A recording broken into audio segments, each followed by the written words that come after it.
हरियाणा विद्यालय शिक्षा बोर्ड की साइट पर कक्षा 11 का राजनीतिक विज्ञान का जो मॉडल टेस्ट पेपर दिया गया है 2024-25 का, आज की इस वीडियो में उसी को ही हल किया गया है।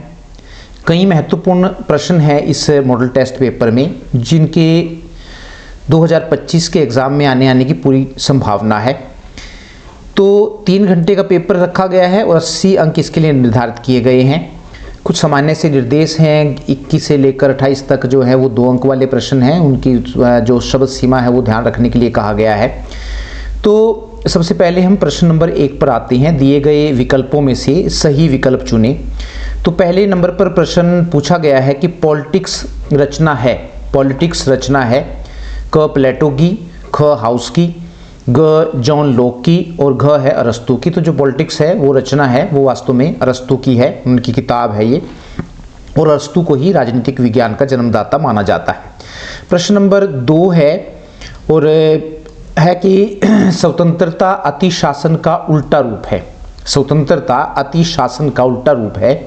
यह कथन निम्न में से किस विद्वान का है? 4 ऑप्शन है, क मिल, ख गैटल, ग लास्की और घ है रूसो। तो सही जवाब जो है वो इसका लास्की है, लेकिन कुछ किताबों में जॉन रॉबर्ट सीले भी दिया गया है, लेकिन क्योंकि यहाँ ऑप्शन जो है लास्की का है तो आपने ग पर निशान लगाना है, लास्की। प्रश्न नंबर 3 है, न्याय का आधारभूत लक्षण निम्न में से है। न्याय का आधारभूत लक्षण निम्न में से है क सत्य, ख निष्पक्षता, ग सुरक्षित भेदभाव और घ है उपयुक्त सभी। तो न्याय के चारों लक्षण हैं, सत्य भी, निष्पक्षता भी और सुरक्षित भेदभाव भी। प्रश्न नंबर 4 है, मानव अधिकारों की संयुक्त राष्ट्र संघ द्वारा सार्वभौमिक घोषणा हुई थी। क 1948 में, ख 1950 में और घ है 1952 में और घ है 1954 में। तो मानव अधिकारों की जो सार्वभौमिक घोषणा की गई थी वो वास्तव में 10 दिसंबर 1948 को की गई थी, इसलिए प्रति वर्ष जो है 10 दिसंबर को मानवाधिकार दिवस के रूप में मनाया जाता। तो यहाँ पर इसका क ऑप्शन सही है, 1948 में।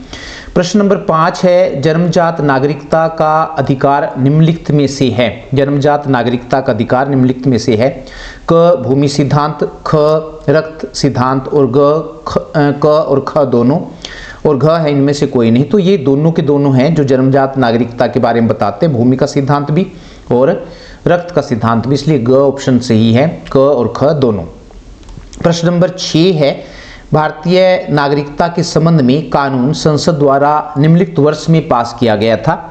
क 1948 में, ख 1951 में, ग 1957 में और घ है 1955 में। तो सही जवाब जो है भारतीय नागरिकता कानून जो है वो वास्तव में 1955 में पास किया गया था, तो इसका सही जवाब घ आएगा। प्रश्न नंबर 7 है, भारतीय संविधान का निर्माण किया गया। क संविधान सभा द्वारा, ख ब्रिटिश संसद द्वारा, ग भारतीय संसद द्वारा और घ है ब्रिटिश सम्राट द्वारा। तो सही जवाब जो है वो भारतीय संविधान का जो निर्माण है वास्तव में एक संविधान सभा ने किया है, इसलिए इसका उत्तर जो सही उत्तर है वो क है। प्रश्न नंबर 8 है, संविधान के कौन से भाग में मौलिक कर्तव्य अंकित है? मौलिक कर्तव्य जो है बाद में जोड़े गए हैं, तो कौन से भाग में मौलिक कर्तव्य अंकित है? क भाग तृतीय में, ख भाग चतुर्थ में, ग भाग चतुर्थ ए में और भाग 5वें में। तो सही जवाब है वो ग है, भाग चतुर्थ ए में है। बिल्कुल आसान सा प्रश्न है। 9वां, भारत में मतदान के लिए न्यूनतम आयु निश्चित की गई है। तो क 18 वर्ष, ख 21 वर्ष, ग 25 वर्ष और घ 20 वर्ष। तो सही जवाब जो है वो भारत में जो वोट देने की जो आयु है वो वास्तव में 18 साल है, तो क इसका सही आएगा। वर्तमान में भारत के प्रधानमंत्री कौन हैं? तो वर्तमान में जो भारत के प्रधानमंत्री हैं वो श्री नरेंद्र मोदी जी हैं, तो इसका ग ऑप्शन वाला आएगा। प्रश्न नंबर 11 है कि भारतीय संविधान में अब तक संशोधन हो चुके हैं। भारतीय संविधान में अब तक संशोधन हो चुके हैं। क पर दिए हैं 103, ख पर 102, ग पर 104 और घ पर 105। तो वास्तव में सितंबर 2024 तक की अगर स्थिति देखें तो सितंबर 2024 तक 106 संशोधन हो चुके थे। तो इसमें हम सबसे बड़े वाला ही लिखेंगे, ग 105 संशोधन हम पर इस पर टिक लगाएंगे तो घ आएगा। प्रश्न नंबर 12 है, समानता की अवधारणा के संबंध में निम्नलिखित में से कौन सा कथन सही है। समानता की अवधारणा के संबंध में निम्नलिखित में से कौन सा कथन सही है। क पर सभी को समान वेतन देना, ख विशेष अधिकारों का भाव, ग है सभी को समान गुजारा भत्ता देना और सबके साथ समान व्यवहार करना, घ। तो सही जो है वो वास्तव में समानता की जो अवधारणा है वो ये कहते हैं कि विशेष अधिकारों का भाव होना चाहिए, कि कुछ लोगों को विशेष अधिकार नहीं दिए जाने चाहिए। प्रश्न नंबर 13 है, राज्यसभा के सदस्य का कार्यकाल कितने वर्ष का होता है। तो राज्यसभा के जो सदस्य हैं वो वास्तव में 6 साल के लिए चुने जाते हैं। प्रश्न नंबर 14 है, किस संवैधानिक संशोधन को लघु संविधान कहा जाता है। किस संवैधानिक संशोधन को, तो वास्तव में वो 42वां संविधान संशोधन था जिसे लघु संविधान कहा जाता है। प्रश्न नंबर 15 पर पूछा गया है कि भारत में पहली पंचायत कब और कहाँ गठित हुई थी। तो भारत में पहली पंचायत जो है वो 2 अक्टूबर 1959 को 1959 को राजस्थान के नागौर में स्थापित की गई थी। इसके बाद है खाली स्थान भरो वाले प्रश्न हैं 16 से, और 16 नंबर पर पूछा गया कि भारत में इस समय कुल खालिस्तान उच्च न्यायालय हैं। कितने उच्च न्यायालय हैं, तो वर्तमान समय में भारत में इस समय जो है 25 उच्च न्यायालय हैं। और प्रश्न नंबर 17 है, डैश भाषाओं को संवैधानिक मान्यता दी गई है। तो संविधान में 22 भाषाओं को संवैधानिक मान्यता दी गई है। और प्रश्न नंबर 18 है, संघीय सूची में खालिस्तान विषय हैं। कितने विषय हैं, तो संघीय सूची में वास्तव में 97 विषय हैं संविधान के अनुसार। उसके बाद 2 प्रश्न जो हैं वो अभिकथन और कारण वाले हैं। उनमें आपने कथन और कारण को ध्यान से पढ़ना है और फिर उसका उत्तर देना है। 19 नंबर पर है प्रश्न जो पूछा गया है, अभिकथन है कि भारतीय धर्मनिरपेक्षता सभी धर्मों में सैद्धांतिक राज्य हस्तक्षेप की अनुमति देता है। भारतीय धर्मनिरपेक्षता सभी धर्म में सैद्धांतिक राज्य हस्तक्षेप की अनुमति देता है। और रीजन है, कारण इसका दे रखा है, धार्मिक रूप से स्वीकृत जाति पदानुक्रम भारतीय धर्मनिरपेक्षता के भीतर स्वीकार्य नहीं है। तो ये जो हैं वास्तव में दोनों के दोनों सही तो हैं, लेकिन ये कहना कि ये ए वाला जो है सही नहीं है, तो हम ये कहेंगे कि कथन ए और कारण आर दोनों सत्य है, लेकिन आर ए की सही व्याख्या नहीं करता है। तो इसमें हम बी इसके ऑप्शन पर निशान लगाएंगे कि दोनों सही तो है लेकिन आपस में दोनों का मेल मिलाप नहीं बनता है। 20 वाला भी अभिकथन और कारण वाला प्रश्न है। तो अभिकथन ए कहता है, एजर्शन मौलिक अधिकारों को अलग से सूचीबद्ध किया गया है और उनके संरक्षण के लिए विशेष प्रावधान किया गया है। और कारण है इसका, मौलिक अधिकार हमारे लिए उपलब्ध अन्य अधिकारों से अलग हैं। तो मौलिक अधिकारों को अलग से सूचीबद्ध किया गया है और उनके संरक्षण के लिए विशेष प्रावधान, दोनों के दोनों सही है। और जो ए है वास्तव में आर है उसकी वो सही व्याख्या भी करता है। तो इसका ए ऑप्शन आएगा। ए और आर दोनों सत्य हैं और आर ए की सही व्याख्या करता है। क्यों, इसलिए क्योंकि मौलिक अधिकार हमारे लिए अन्य अधिकारों से अलग हैं, अन्य अधिकार अलग हैं, मौलिक अधिकार खास होते हैं। उसके बाद 21 नंबर से लेकर 28 तक जो प्रश्न है वो 8 प्रश्न है और ये 2-2 अंक के प्रश्न हैं। 21 नंबर पर प्रश्न है कि लोकतंत्र के सफल संचालन के लिए नागरिकों का जागरूक होना जरूरी है। टिप्पणी लिखे। तो लोकतंत्र में लोग शासन को चलाने के लिए अपने प्रतिनिधि चुनते हैं। जनता के प्रतिनिधि अपने फायदे के लिए जनता के अधिकारों का हनन कर सकते हैं। इसलिए लोकतंत्र के सफल संचालन के लिए नागरिकों का जागरूक होना जरूरी है। इसके बाद प्रश्न नंबर 22 है, समानता का अर्थ बताएं। तो उत्तर में हम कह सकते हैं कि समानता का सही अर्थ यह है कि सभी लोगों को अपना विकास करने के लिए समान अवसर मिलने चाहिए। इस मामले में लोगों के साथ धर्म, जाति, भाषा, लिंग आदि के आधार पर कोई भेदभाव नहीं किया जाना चाहिए। अथवा करके दूसरा प्रश्न है, अथवा भी है, 3 प्रश्न ऐसे आएंगे जहां पर आपको विकल्प दिया जाएगा। दूसरा प्रश्न है इसी में अथवा करके समानता के 2 रूप बताएं। तो पहले पर आप कह सकते हैं कि प्राकृतिक समानता। प्राकृतिक समानता का अर्थ यह है कि प्रकृति ने सभी व्यक्तियों को समान बनाया है, इसलिए सभी के साथ समान व्यवहार करना चाहिए। लेकिन यह गलत विचार है। जन्म से सभी व्यक्ति समान नहीं होते हैं, उनमें रंग, रूप, बुद्धि के आधार पर अंतर पाया जाता है। और दूसरा है समानता का रूप सामाजिक समानता। जब समाज में रहने वाले लोगों के साथ धर्म, जाति, भाषा, लिंग के आधार पर कोई भेदभाव नहीं किया जाता है तो इसे सामाजिक समानता कहते हैं। प्रश्न नंबर 23 है और पूछा गया है कि अधिकार किसे कहते हैं। तो उत्तर है कि साधारण शब्दों में हम कह सकते हैं कि व्यक्ति को अपना विकास करने के लिए समाज द्वारा जो सुविधाएं दी जाती हैं उन सुविधाओं को अधिकार कहते हैं। या दूसरे शब्दों में हम कह सकते हैं कि अधिकार वे सुविधाएं हैं जो व्यक्ति के विकास के लिए ज़रूरी होती हैं। अथवा करके दूसरा प्रश्न है अधिकारों की दो विशेषताएं बताएं। 2 नंबर में प्रश्न है तो 2 ही विशेषताएं आपने लिखनी है, इसमें कई दे रखी हैं। 2 विशेषताओं में आप इनमें से कोई सी बता सकते हैं कि अधिकार एक मांग है। अधिकार एक व्यक्ति की अन्य व्यक्तियों से अपने लिए सुविधाएं प्राप्त करने के लिए एक मांग है। अधिकार एक व्यक्ति की अन्य व्यक्तियों से अपने लिए सुविधाएं प्राप्त करने के लिए एक मांग है। यह मांग व्यक्ति समाज से करता है। यह मांग उचित होनी चाहिए। केवल उसी मांग को अधिकार कहा जाएगा जो उचित हो। कोई भी ऐसी मांग जो अनुचित हो उसे अधिकार नहीं कहा जा सकता है। और तीसरी विशेषता है, आपने 2 ही लिखनी है, अधिकार समाज द्वारा स्वीकार होने चाहिए। केवल उसी मांग को अधिकार कहा जाएगा जिसे समाज स्वीकार करता हो। कोई भी ऐसी मांग जिसे समाज स्वीकार न करता हो उसे अधिकार नहीं कहा जा सकता है। और चौथा है अधिकार सभी के लिए समान होते हैं। अधिकार किसी एक विशेष वर्ग के लोगों को नहीं दिए जाते हैं बल्कि सभी को समान रूप से दिए जाते हैं। प्रश्न नंबर 24 है राष्ट्रवादी भावनाओं को प्रेरित करने वाले 2 कारक बताएं। राष्ट्रवादी भावनाओं को प्रेरित करने वाले 2 कारक बताएं। तो साधारण शब्दों में हम कह सकते हैं कि राष्ट्र निर्माण या राष्ट्रवाद कह सकते हैं का अर्थ ऐसी प्रक्रिया से है जो पूरे राष्ट्र के लोगों में एकता की भावना पैदा करती है। यह एक ऐसी प्रक्रिया है जो लोगों में से अपनी जाति, धर्म, गांव और शहर के प्रति वफादारी के स्थान पर अपने राष्ट्र के प्रति वफादारी की भावना पैदा करती है।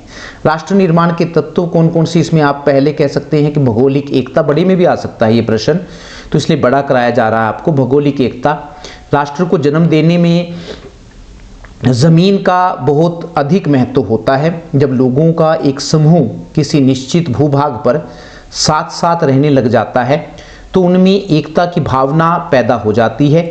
एकता की यह भावना राष्ट्र को जन्म देती है। एक निश्चित भूमि पर रहने के कारण भारत के लोग स्वयं को भारतीय, चीन के लोग स्वयं को चीनी कहलवाना ज़्यादा पसंद करते हैं। दूसरा तत्व है समान जाति। एक जाति के लोग एक दूसरे को अपना समझते हैं। इस अपनेपन के कारण उनमें एकता की भावना होती है। एकता की यही भावना राष्ट्र को जन्म देती है। और तीसरा है समान संस्कृति। संस्कृति का अर्थ लोगों के खान पान, पहनावे, आदतों, रीति रिवाजों, भाषा आदि से है जो उन्हें दूसरों से अलग पहचान देती है। जिन लोगों की एक समान संस्कृति होती है उनमें एकता की जबरदस्त भावना होती है और एकता की यही भावना राष्ट्र को जन्म देती है। चौथा पॉइंट है, तत्व है समान धर्म। धर्म का लोगों के जीवन में खास महत्व होता है। धर्म की रक्षा के लिए लोग बड़े से बड़ा बलिदान करने के लिए तैयार हो जाते हैं। एक धर्म के लोगों में एकता की जबरदस्त भावना होती है और एकता की यही भावना राष्ट्र को जन्म देती है। 5वां है सार्वजनिक इच्छा। यदि लोगों में इकट्ठा रहने की जबरदस्त इच्छा है तो इससे एक मजबूत राष्ट्र का निर्माण होता है। इसके विपरीत यदि लोगों में इकट्ठा रहने की इच्छा नहीं है तो राष्ट्र का निर्माण नहीं हो सकता है। प्रश्न नंबर 25 है संविधान का अर्थ और इसके 2 प्रकार बताएं। अर्थ और साथ में 2 प्रकार भी बताने हैं। तो साधारण शब्दों में हम कह सकते हैं कि संविधान लिखित और अलिखित नियमों का ऐसा संग्रह है जिसके अनुसार किसी देश की सरकार चलती है। या दूसरे शब्दों में हम कह सकते हैं कि संविधान लिखित और अलिखित नियमों का ऐसा संग्रह है जिसमें सरकार के संगठन, संरचना, कार्यों, नागरिकों के अधिकारों और कर्तव्यों का वर्णन होता है। साथ में 2 प्रकार भी पूछे गए हैं। तो पहले नंबर पर हम कहेंगे विकसित और निर्मित संविधान। तो विकसित जो संविधान है, विकसित संविधान वह संविधान होता है जो किसी विशेष समय पर नहीं बनाया जाता है, बल्कि समय के साथ धीरे धीरे विकसित होता है। जैसे इंग्लैंड का संविधान एक विकसित संविधान है। इसी प्रकार दूसरा है निर्मित संविधान। निर्मित संविधान वह संविधान होता है जो किसी विशेष समय पर किसी संविधान सभा द्वारा बनाया जाता है। जैसे भारत का संविधान निर्मित संविधान है। दूसरा प्रकार है संविधान का लिखित और अलिखित संविधान। बिल्कुल आसान है। लिखित संविधान, लिखित संविधान वह संविधान होता है जिसमें नियम और कानून लिखित रूप में होते हैं। जैसे भारत का संविधान लिखित संविधान है। इसी प्रकार दूसरा है अलिखित संविधान। तो अलिखित संविधान वह संविधान होता है जो लिखित रूप में नहीं होता है। जैसे इंग्लैंड का संविधान अलिखित संविधान है। उसके बाद है 26 वाला प्रश्न है, लोकसभा की 3 शक्तियां बताएं। तो 3 शक्तियों में जो पहली है आप बता सकते हैं विधायी शक्तियां। लोकसभा का मुख्य काम कानून बनाना है। कानून बनाने का काम लोकसभा राज्यसभा के साथ मिलकर करती है। संघ सूची और समवर्ती सूची में जो विषय दिए गए हैं उन सभी विषयों पर लोकसभा राज्यसभा के साथ मिलकर कानून बनाती है। यदि किसी विषय पर दोनों सदनों के बीच कोई मतभेद हो जाता है तो ऐसी स्थिति में राष्ट्रपति दोनों सदनों का संयुक्त अधिवेशन बुलाता है। इस संयुक्त अधिवेशन में जो भी निर्णय लिया जाता है वह सभी को मानना पड़ता है। दूसरा है वित्तीय शक्तियां या धन संबंधी कार्य। धन के मामले में लोकसभा को राज्यसभा से ज़्यादा शक्तियां दी गई हैं। जैसे सभी धन बिल लोकसभा में ही पेश किए जाते हैं। कोई बिल धन बिल है या नहीं इसका निर्णय भी लोकसभा का अध्यक्ष ही करता है। लोकसभा में पास होने के बाद धन बिल को राज्यसभा के पास भेजा जाता है। राज्यसभा इसे 14 दिन तक रोक सकती है और यदि 14 दिनों में राज्यसभा इसे पास न करे तो बिल को पास समझा जाता है। और तीसरी है कार्यपालिका संबंधी शक्तियां।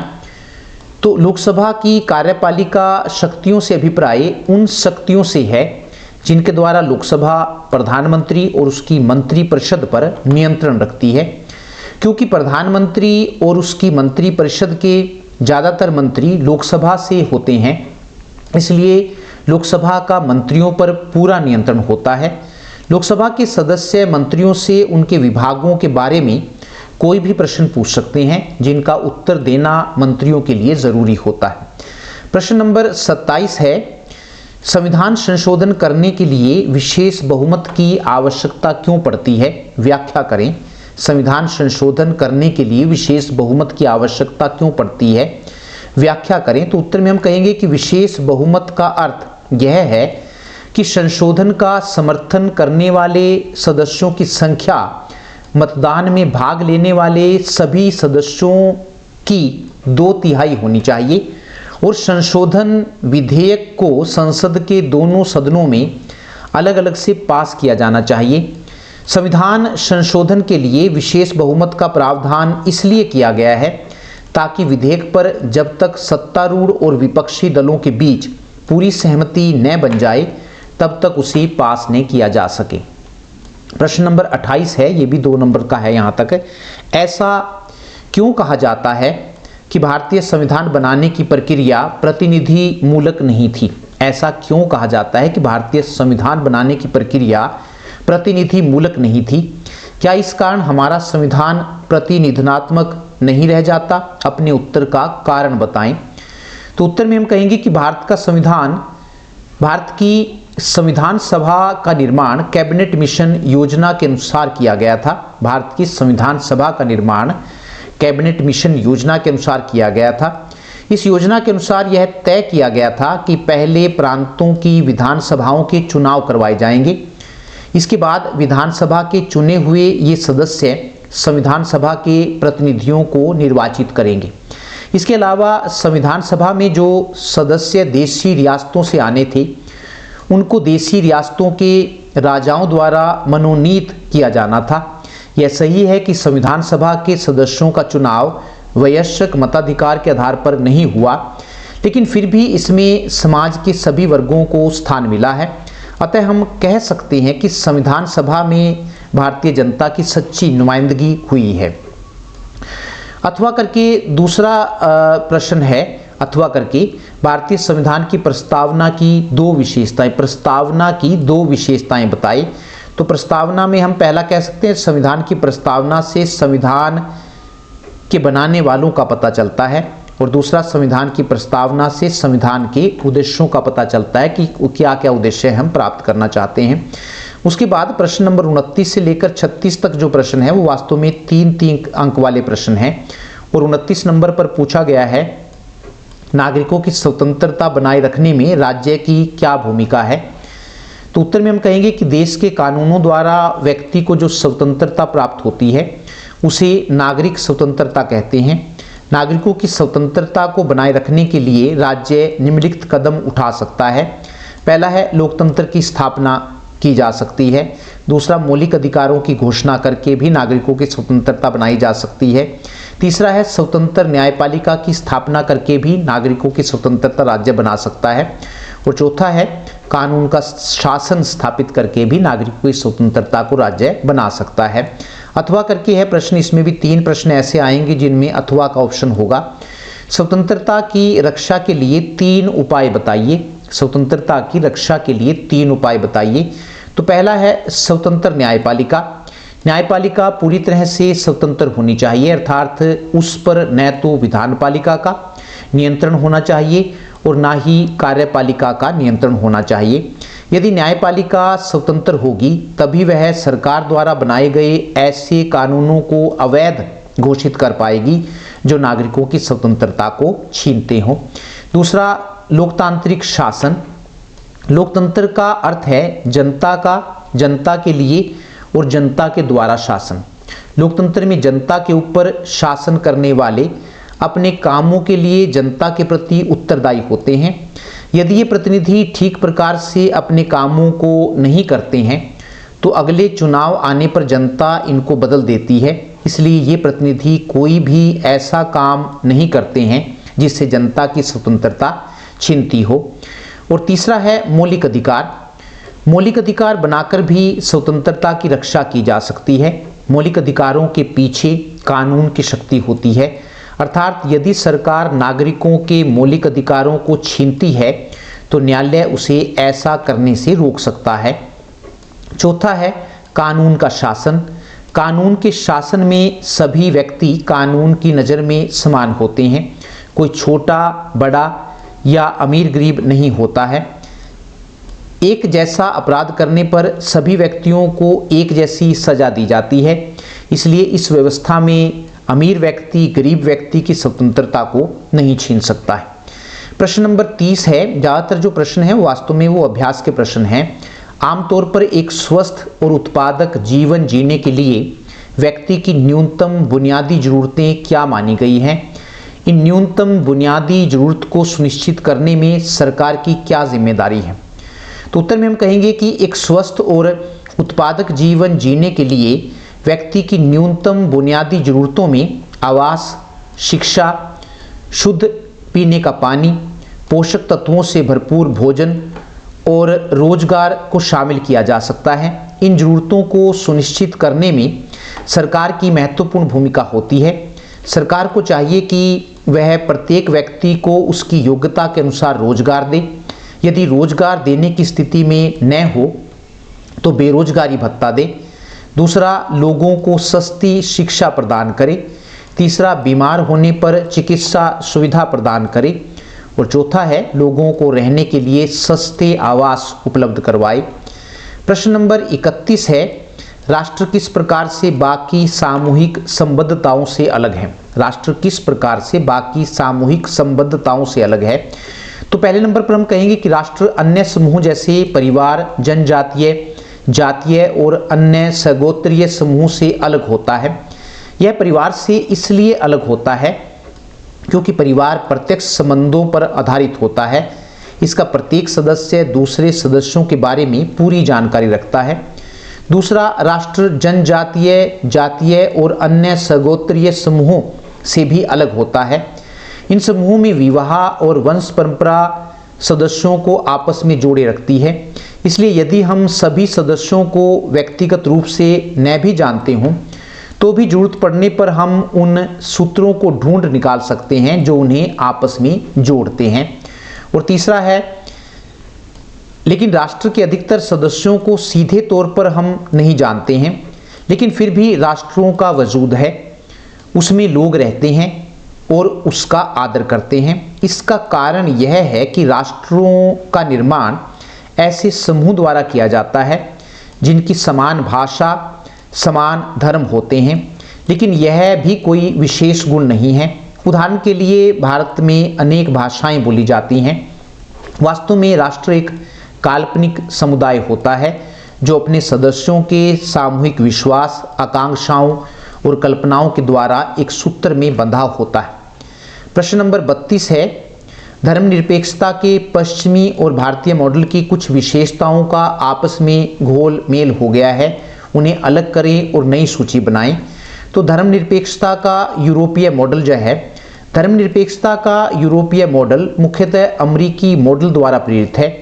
इस मॉडल के अनुसार धर्म व्यक्ति का निजी मामला है, वह सरकार की नीति या कानून का विषय नहीं हो सकता।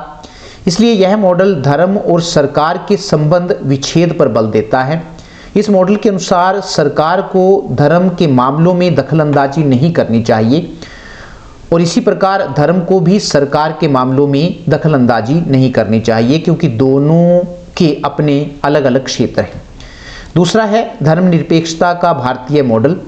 धर्मनिरपेक्षता का भारतीय मॉडल न तो धर्मतांत्रिक है और न ही वह किसी धर्म को सरकार का धर्म मानता है। यह धर्म से अलग भी हो सकता है और जरूरत पड़ने पर धर्म के साथ संबंध भी बना सकता है। उदाहरण के लिए भारतीय संविधान में छुआछूत पर रोक लगाई गई है। इसी प्रकार भारत सरकार ने बाल विवाह को रोकने के लिए कानून बनाया है तथा अंतरजातीय विवाह पर हिंदू धर्म के द्वारा लगाए गए प्रतिबंध को खत्म करने के लिए अनेक कानून बनाए। ये कानून बनाकर उसने धर्म में दखलंदाजी की है। भारतीय धर्मनिरपेक्षता का संबंध व्यक्तियों की धार्मिक स्वतंत्रता से ही नहीं है, बल्कि अल्पसंख्यक समुदायों की धार्मिक आज़ादी से भी है। संविधान में धार्मिक अल्पसंख्यकों को अपनी स्वयं की शिक्षण संस्थाएं खोलने का अधिकार दिया गया है। इन्हें सरकार द्वारा आर्थिक सहायता भी दी जाती है। प्रश्न नंबर 33 है, भारतीय संविधान में दिए गए मूल अधिकारों का महत्व बताएं। भारतीय संविधान में दिए गए मूल अधिकारों का महत्व बताएं। उसमें पहला है, मौलिक अधिकार देश के सभी नागरिकों को बिना किसी भेदभाव के दिए गए हैं। मूल अधिकारों का महत्व बताने के लिए कहा गया है। तो पहले नंबर पर हम कहेंगे मौलिक अधिकार देश के सभी नागरिकों को बिना किसी भेदभाव के दिए गए हैं। इस प्रकार ये सामाजिक समानता की स्थापना करते हैं। दूसरा, मौलिक अधिकारों में यह स्पष्ट कर दिया गया है कि कानून की नज़र में सभी व्यक्ति बराबर होंगे, इसलिए ये कानून के शासन की स्थापना करते हैं। तीसरा है, मौलिक अधिकार सरकार को अपने अधिकार क्षेत्र में रहने के लिए निर्देश देते हैं। इस प्रकार ये सरकार की निरंकुशता को रोकते हैं। और चौथा है, मौलिक अधिकार अल्पसंख्यकों को अपनी भाषा, लिपि और संस्कृति को सुरक्षित रखने का अधिकार देते हैं। इस प्रकार ये अल्पसंख्यकों के हितों की रक्षा करते हैं। अथवा करके दूसरा प्रश्न दिया हुआ है, भारतीय संविधान में दिए गए मौलिक अधिकारों की 3 विशेषताएं बताएं। तो पहला हम कहेंगे विशेषता में एक व्यापक और विस्तृत। भारतीय संविधान में मौलिक अधिकारों का वर्णन संविधान के भाग 3 में धारा 12 से लेकर 35 तक किया गया है। इन धाराओं में मौलिक अधिकारों का विस्तार से वर्णन किया गया है। दुनिया के किसी भी संविधान में मौलिक अधिकारों का इतना विस्तार से वर्णन नहीं मिलता है। दूसरी विशेषता है कि मौलिक अधिकार असीमित नहीं हैं। भारतीय संविधान में दिए गए मौलिक अधिकार असीमित नहीं हैं, बल्कि इन पर अनेक प्रकार के प्रतिबंध लगाए गए हैं। नागरिक इनका मनमानी से प्रयोग नहीं कर सकते हैं। इन अधिकारों पर इतने प्रतिबंध लगाए गए हैं कि कुछ लेखकों का तो यहाँ तक कहना है कि भारत का संविधान एक हाथ से तो मौलिक अधिकार देता है लेकिन दूसरे हाथ से वापस भी ले लेता है। तीसरा है केंद्र और राज्यों की शक्तियों पर प्रतिबंध। संविधान में दिए गए मौलिक अधिकार केंद्र और राज्य सरकारों की शक्तियों पर अनेक प्रकार के प्रतिबंध लगाते हैं। कोई भी सरकार किसी ऐसे कानून का निर्माण नहीं कर सकती जो मौलिक अधिकारों के विरुद्ध हो। और चौथा है मौलिक अधिकार न्याय योग्य हैं। इसका अर्थ यह है कि यदि किसी व्यक्ति के मौलिक अधिकार छीने जाते हैं तो वह उनकी रक्षा के लिए न्यायालय में जा सकता है। न्यायालय नागरिकों के मौलिक अधिकारों की रक्षा करने के लिए कई प्रकार के लेख जारी कर सकते हैं। और पांचवा है मौलिक अधिकार सभी नागरिकों के लिए हैं। मौलिक अधिकार की एक विशेषता यह भी है कि इनको देते समय नागरिकों के साथ धर्म, जाति, भाषा, लिंग के आधार पर कोई भेदभाव नहीं किया गया है, बल्कि ये अधिकार सभी को समान रूप से प्रदान किए गए हैं।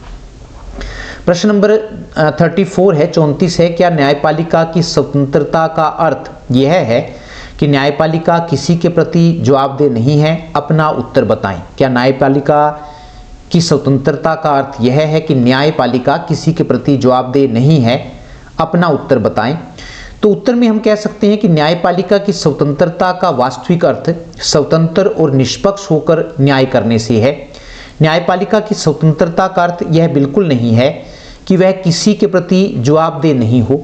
भारत के संविधान में न्यायपालिका को विधानपालिका के प्रति उत्तरदायी बनाया गया है। यदि न्यायपालिका अपनी सीमा से बाहर जाकर कोई काम करती है तो विधानपालिका संविधान में संशोधन करके उसके काम को रद्द कर सकती है। इस प्रकार यदि कोई न्यायाधीश कदाचार या पद का दुरुपयोग करके निर्णय करता है तो संसद उसे महाभियोग का प्रस्ताव पास करके पद से हटा सकती है। अथवा करके दूसरा प्रश्न है और पूछा गया है कि न्यायपालिका की स्वतंत्रता को बनाए रखने के लिए संविधान के विभिन्न प्रावधान कौन कौन से हैं? तो पहले पर हम कहेंगे कि पर्याप्त वेतन और भत्ते। व्यक्ति की सबसे बड़ी कमजोरी पैसा होती है। यदि वेतन से व्यक्ति की ज़रूरतें पूरी नहीं होती तो वह रिश्वत लेकर कोई भी गलत काम कर सकता है। अतः न्यायाधीशों को पैसे के लालच से बचाने के लिए उनको पर्याप्त वेतन दिया जाता है। जैसे सर्वोच्च न्यायालय के मुख्य न्यायाधीश को 2,80,000 रुपये तथा अन्य न्यायाधीशों को 2,50,000 रुपये मासिक वेतन दिया जाता है। उनके वेतन और भत्तों में उनके कार्यकाल में कोई कटौती नहीं की जा सकती। दूसरा है पद की सुरक्षा। न्यायपालिका की स्वतंत्रता तभी बनाई जा सकती है जब न्यायाधीशों को यह विश्वास हो कि उन्हें मनमाने तरीके से पद से नहीं हटाया जा सकता। भारतीय संविधान द्वारा न्यायाधीशों को पद की सुरक्षा प्रदान की गई है। संविधान में यह कहा गया है कि यदि संसद के दोनों सदन अपनी अलग अलग बैठकें करके अपने कुल सदस्यों के बहुमत से या वोट देने वाले सदस्यों के 2/3 बहुमत से न्यायाधीश को हटाने का प्रस्ताव पास कर दें तो राष्ट्रपति उसे पद से हटा सकता है। इस प्रकार हम देखते हैं कि न्यायाधीशों को पद से हटाने की प्रक्रिया काफ़ी जटिल है। तीसरा जो प्रावधान है वो है लंबा कार्यकाल। न्यायपालिका की स्वतंत्रता को बनाए रखने के लिए यह भी ज़रूरी है कि न्यायाधीशों का कार्यकाल लंबा होना चाहिए ताकि वे निश्चित होकर काम कर सकें। भारत में सर्वोच्च न्यायालय के न्यायाधीश 65 वर्ष की आयु तक और उच्च न्यायालय के न्यायाधीश 62 वर्ष की आयु तक अपने पदों पर रहते हैं। और चौथा पॉइंट है उच्च योग्यताएं। न्यायपालिका की स्वतंत्रता को बनाए रखने के लिए यह भी ज़रूरी है कि केवल योग्य और कानून के जानकार व्यक्ति ही न्यायाधीश बने। इसके लिए भी हमारे संविधान में सर्वोच्च न्यायालय और उच्च न्यायालयों का न्यायाधीश बनने के लिए उच्च योग्यताएं निश्चित की गई हैं। जैसे सर्वोच्च न्यायालय का न्यायाधीश बनने के लिए वह 5 साल तक देश के किसी 1 या 2 से अधिक उच्च न्यायालयों का न्यायाधीश रह चुका हो और दूसरा है वह 10 साल तक उच्च न्यायालयों में वकालत कर चुका हो। न्यायाधीशों की नियुक्ति।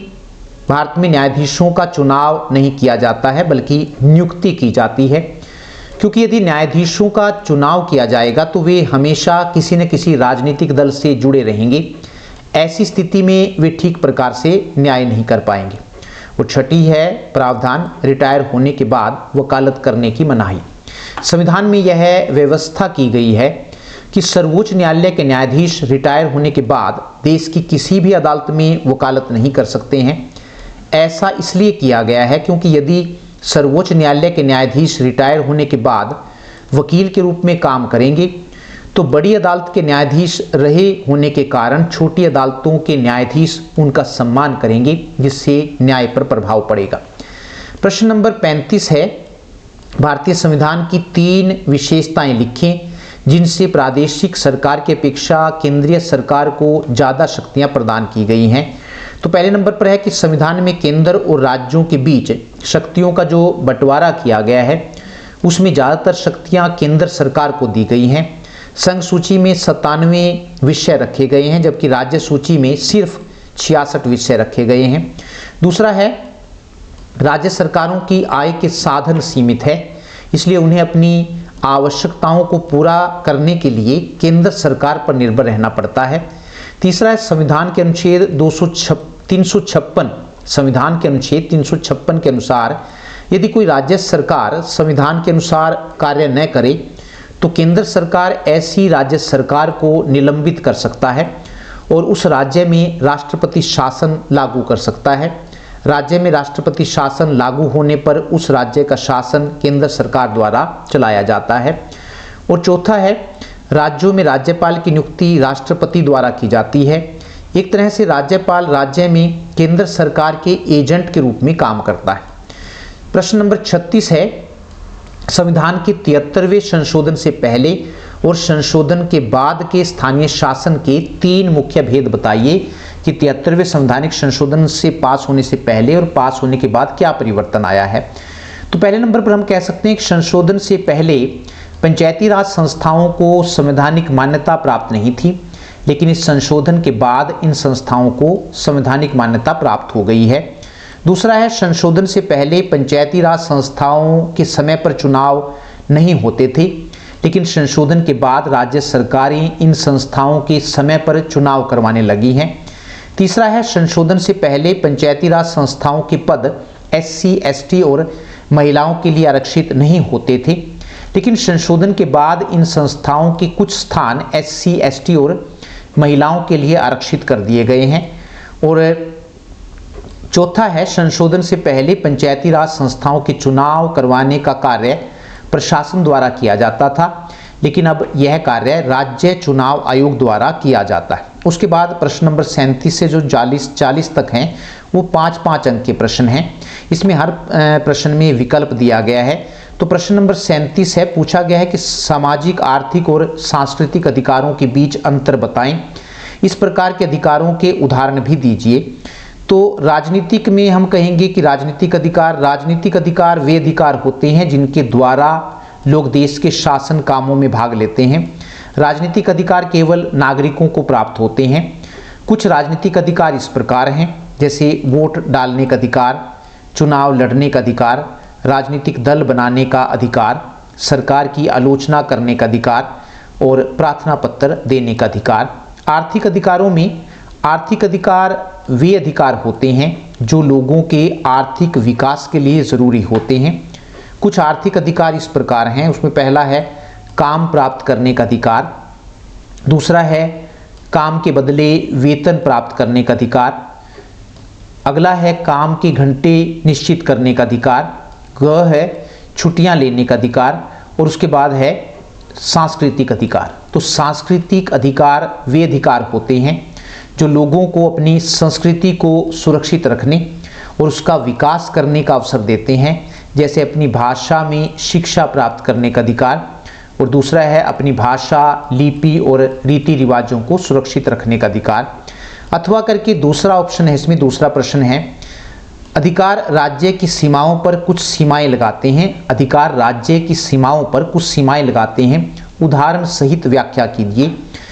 तो अधिकार जहां यह बताते हैं कि राज्य को क्या करना है, वहीं यह भी बताते हैं कि राज्य को क्या नहीं करना है।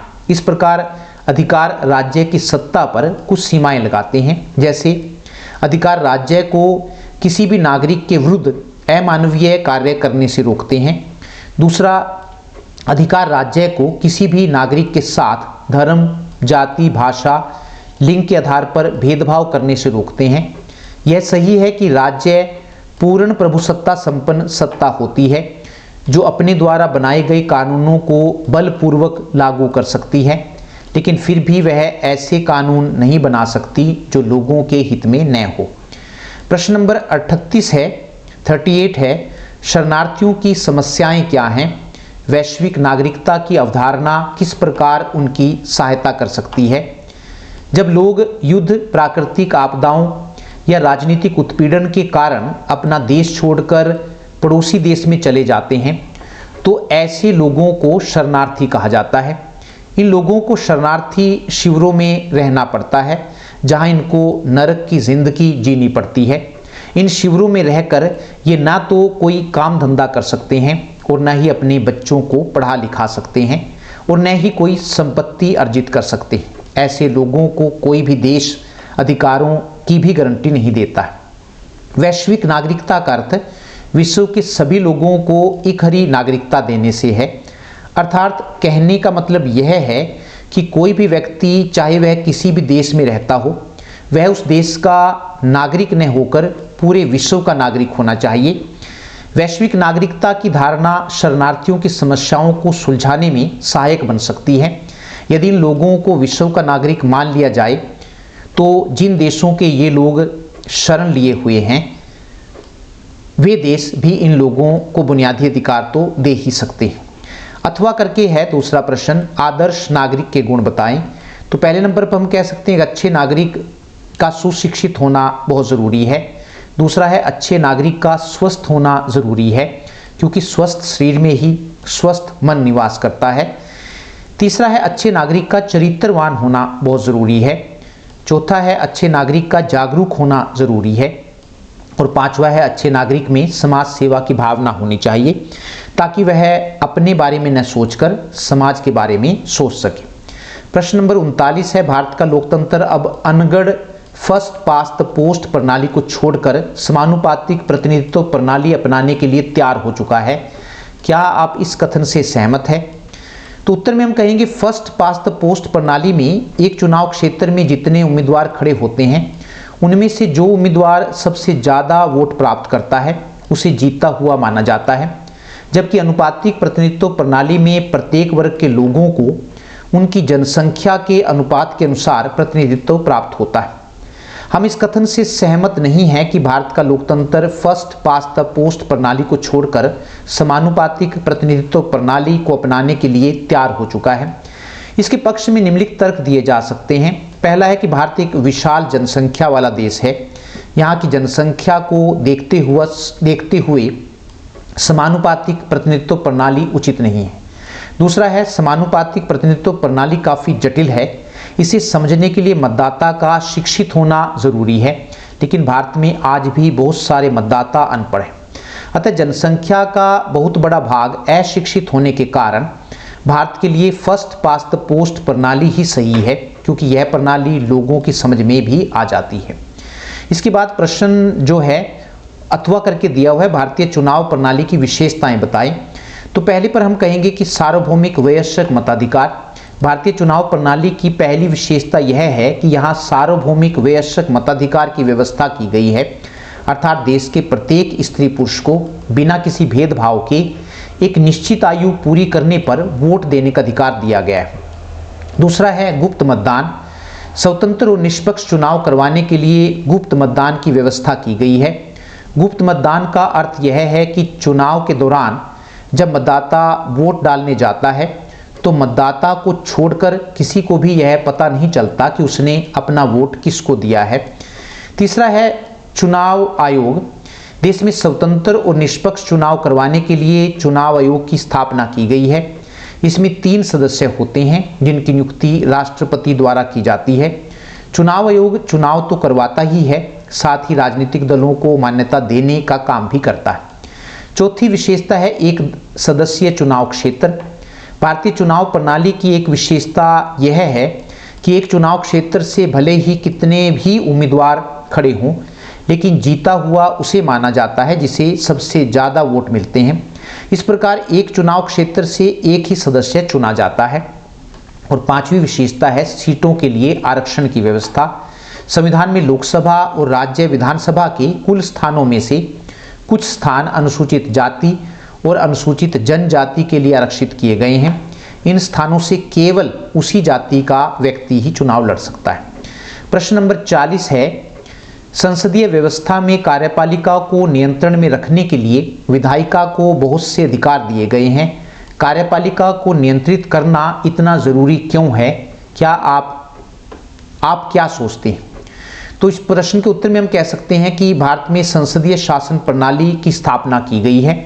संसदीय शासन प्रणाली में विधान पालिका, संसद और कार्यपालिका में गहरा संबंध होता है तथा कार्यपालिका मतलब मंत्रिपरिषद अपने सभी कामों के लिए विधान पालिका के प्रति उत्तरदायी होती है।